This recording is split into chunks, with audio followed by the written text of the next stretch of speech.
Okay, thank you very much. It's very exciting to be here.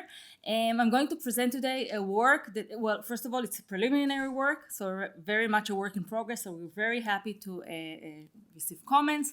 It's a joint work that I'm doing together with Dr. Ronit Levin-Schnur from the Reichman University and my fantastic PhD student, Noah Meir, who's sitting here. And we also thank Advocate Chavatzelet Yehel for the transcripts of the Goldberg Committee, and I will explain soon, of course, what it all means. And the context of the work today, or the question that we ask, is about voicing claims of minorities before state commission. So it's really the question of how do minorities frame their stories before state commissions, when we specifically look at the Bedouin testimonies before Israeli state mechanisms. So the study focuses on listening to the voices of minorities groups participating in consultation processes that are either statutory, meaning mandatory, or voluntary as part of decision-making processes that may affect the status of the indigenous group or its rights. And what we examine is the relationship between the consultation processes or procedures, whose purpose is usually framed as forward-facing, so what will be the arrangements in the future for this specific group, and claims concerning historical narratives.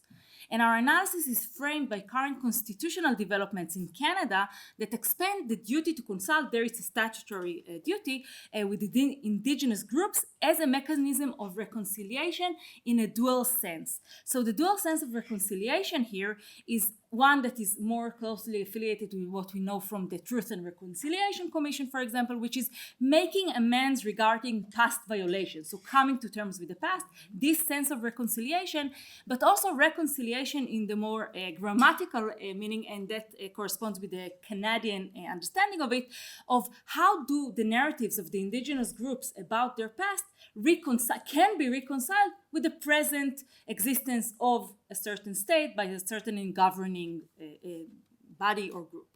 So the realities of the present. So this dual sense of reconciliation is what motivates us in our investigation. And what we argue is that in their testimonies, indigenous minorities shape the consultation procedure to include, alongside the doctrinal discussion of the legal right or the practical discussion of the future arrangements, so alongside these questions, they also include their own additional independent aspect that insists on making present the historical narrative of the group. And we hypothesize that the minority speakers will express in their testimonies the historical narrative of the group, regardless of the concrete legal questions or practical outcomes, and independently also from the way that the state, the government designed the consultation procedure as forward-facing. So in that sense, bringing up, our hypothesis is that by bringing up these historical narratives, they perform some kind of a resistance to the way that the consultation procedure was designed. And the methodology that we use here is a methodology that will allow us to listen to the narratives raised in the testimonies of minority groups while reducing the bias that emanates from scholarly preconceptions. The way we do it is that we conduct the listening through a computational process of topic modeling, and I will explain about it in a few minutes. And while topic modeling is increasingly used in legal studies, not only, but in this context I'll mention legal studies, it has not been used, to our knowledge thus far, for listening to indigenous claims, which for us is a field that is precisely prone to preconceptions and biases, hence really calls for this kind of an algorithmic listening. So the case study we're going to discuss is procedures impacting Bedouins' way of life, and it should be said really briefly here in the context that conflict between the state of Israel and the Bedouin, which are originally nomad tribes residing in the northern Negev, has been escalating in recent decades. The conflict revolves around questions of land ownership, the resettlement of the Bedouins in permanent villages, the question of recognizing both the permanent, the unrecognized villages, what we call the Bedouin diaspora, and the socioeconomic conditions of the population. And I apologize in advance, it's really taking a very complex issue and putting it into a bullet point, so there's no way I'm making justice to how this complex conflict is being played out. And throughout the decades, Israel has made many attempts to address and settle the Bedouin problem. Significantly, two mechanisms focused on testimony gathering. And these processes, which we'll be looking at, stand out as unique case studies where minorities in Israel had the opportunity not statutory, not mandatory, but an opportunity, kind of a natural experiment, in a lab experiment in field conditions, I don't know how to call it because I'm not from the field of behavioral studies, to voice their claims before state commissions. So the two mechanisms that we're going to examine is the Goldberg Committee, and the two mechanisms very coincidentally worked at the same time. So it's a really good experiment if you want. The Goldberg Committee worked in 2008, and Goldberg was a Justice of the Supreme Court, passed away quite recently.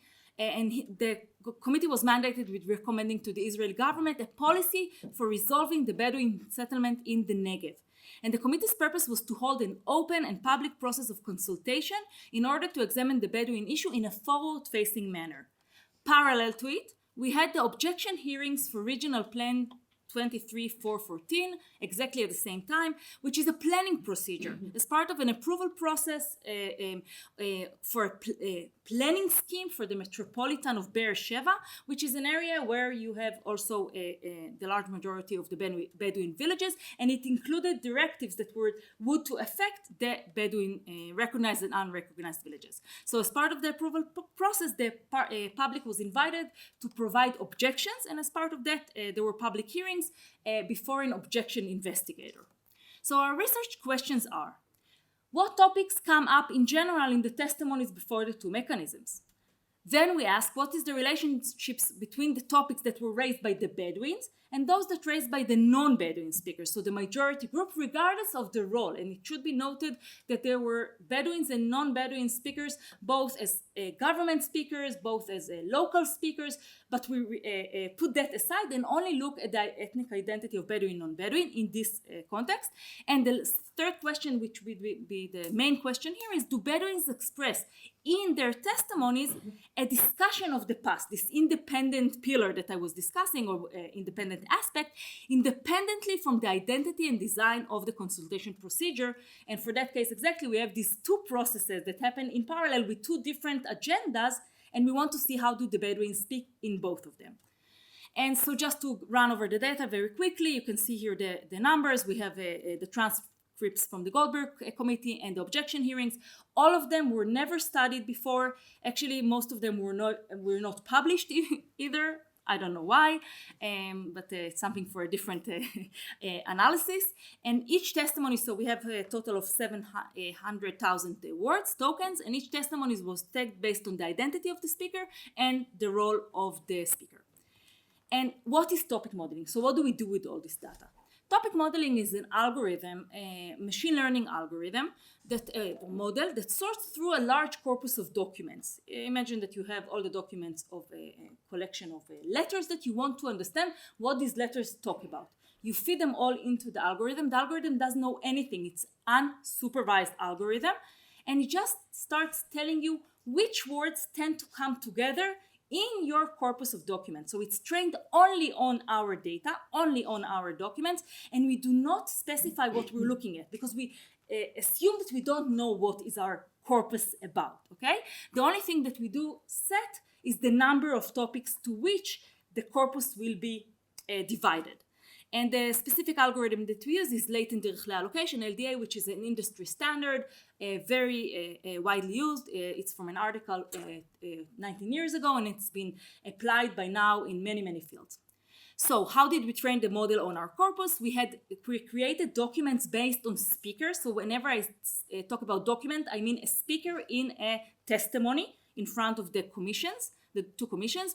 We did some pre-processing, quite standard, removing numbers, punctuations, stop words. I'm happy to go into all the technical details in the Q&A. And we set the number of topics in a process of trial and error with some kind of also a computational backing, but it's mainly an interpretive process of deciding the number of topics. We set it on 12. Again, I'm happy to discuss it more in the Q&A, with a threshold of not more than of words appearing in not more than 70% of the documents.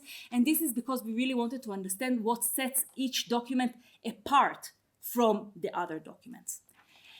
That's the result of the topic modeling, the basic results. What we see here, the word clouds, originally we get simple Excel sheet, okay, of each word and its weight within this cluster of words, which is a topic. So each of these word clouds is a topic, and the larger the word is here, visualized larger, it means that it's more prevalent within this distribution of topics, okay? So these are the topics that we get. You can, of course, look at them, but if we do, what we wanted to do here is to give them some meaning, okay? So to understand what we see here. And for that, we do a process of naming, and I want to run it with you as a small exercise, even without understanding anything about the Bedouins, and I don't assume that you understand much about it, it's completely fine. How would you name this topic, for example? No, it's okay. Take a minute. It's we've spent hours doing that, many hours. Civil rights.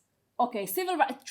So let me guide you through it. Try to be very concrete. What are the words that appear in the topic? Because we're trying not to. The whole idea is that we try to withhold bias. So we try to stick to the words that the computer told us. Okay, so what is the largest word here? It's completely fine. What's the largest word? Education. Does it speak about the essence of education? What will they study? Or does it talk about more the infrastructure of education? Thank you. Good question. Good answer. Listen to him. Okay. So when you look at you have your construction, administration, study, the authority, building, the local teacher. So we call it the education infrastructure for the Bedouin sector. I hope you do better this time. So if I'm looking at this, we have here the two largest. I'll guide you through a little bit. The two largest terms here is the regional plan and the national plan, which means exactly. So that's planning. Thank you very much. You're getting the hang of it. It's very nice after 2 minutes. So these are the planning procedures, and we basically did the same for this. And the reason, again, it's not a methodological conference here, but the reason why I go to this and I prefer these over the more regression-like research or studies, not that I have anything against them, is that we have the words here. I didn't code anything. You see the words. These are the words as they came up from the protocols, and for me, that's the crucial thing about it, that we can discuss it, you can argue with me, but they're here. It's not about coding and that's it, the data is gone, because as Muhammad said very nicely, I did my PhD in literature, and words is what matters to me, so that's why we're here. So now we look at the three questions that we had. What are the topics?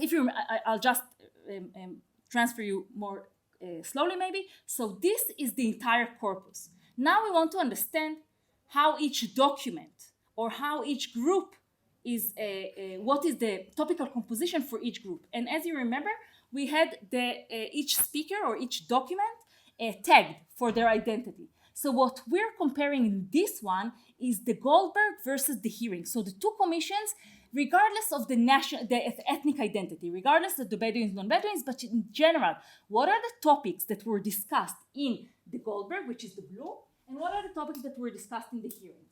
And the y-axis is the prevalence of the topic within the documents that belong to this group, to either the Goldberg or the hearings.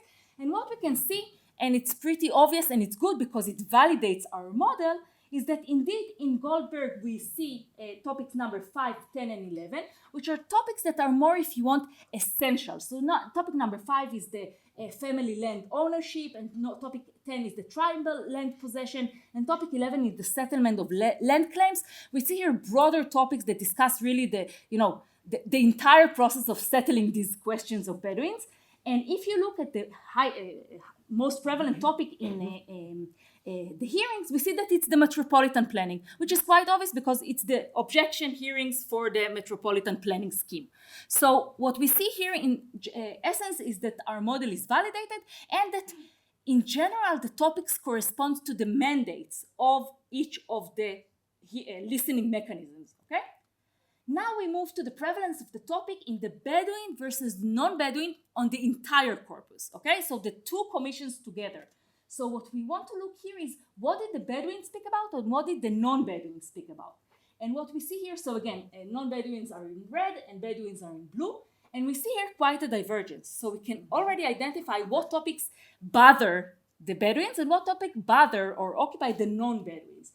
And what we see here is that while the Bedouins speak of, so the Bedouins are in blue, what we see here that the Bedouins speak on topics 5 and 10. And again, 5 is our family land ownership topic, and 10 is the tribal land possession. Can I ask who are the non-Bedouins? So it's very varied, but it's NGOs, experts, and the government officials that came. And again, there were government officials, experts, and NGOs, also Bedouins. But we ignore here the roles. I said it at the beginning, we ignore the roles here. It's we have also results for that, but I'm not bringing them here because of the time, because you see, now he's raising the 5 minutes and I need to be done. It's fine. So what we see here essentially is what the Bedouins are discussing. And if you look at the reds, which is the non-Bedouins, you see that the non-Bedouins speak of the metropolitan planning. They speak of the settlement of land claims. So they speak more, if you want, on the legal, doctrinal, procedural, and planning. So you can see here already also within our topics, and I could have said it also before, but here it becomes very evident that we have more essentialist topics that discuss the Bedouin land possession, the tribal land possession, the question at the heart of the conflict. And we have more represented here by the non-Bedouin speakers, the more procedural topics that discuss the legal settlements, the future arrangements, the infrastructure, the planning, the way forward, if you want. I move to my last, my last figure, in a way, not last slide, but last figure. And here we ask the main question that we have for today, which is, do Bedouins express in their testimonies a discussion of the past, independently from the identity and design of the consultation process, because that's what interests us. And we see here, just zooming in now on the Bedouins, okay? So now we look only at the Bedouins, and we look at the Bedouins between Goldberg and the hearing. Why do we do that? Because we want to see, does the context of the forum matters to the Bedouins, or do the Bedouin as a group discuss always the same things that bother them? So they say, we don't care, our hypothesis that they say, we don't care what the government called this forum. We treat this forum as a forum of reconciliation about the past, or discussing the past. And what we see here, there are differences, and we'll talk about them in a second, but we see here very strongly that topic 10, which we called, I have it here, again to show you. So it's the topic that speaks about the tribal land possession, what we call the historical narrative. You can see here the words of the topic just to remind us.